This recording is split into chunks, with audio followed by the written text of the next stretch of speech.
Hi guys! Latest update sa ating DIY. Ito na siya guys. Nailagay na yung vanity, yung flooring, yung toilet, tapos yung bathtub, and of course, nailagay na yung mga walls natin. Ayan guys, o diba? Tapos, nailagay na rin yung shower head, yung faucet. Ayan. Functional na siya guys, although meron pa tayong mga final touches na gagawin.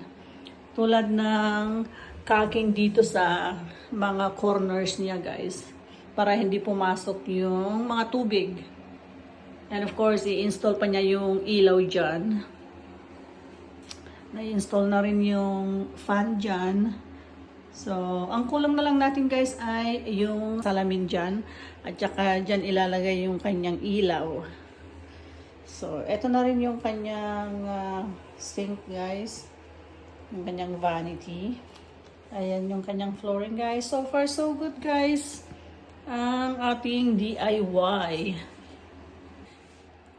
O, diba? Tapos, konting paint na lang sa door. So far so good guys. Thank you so much for watching. Bye!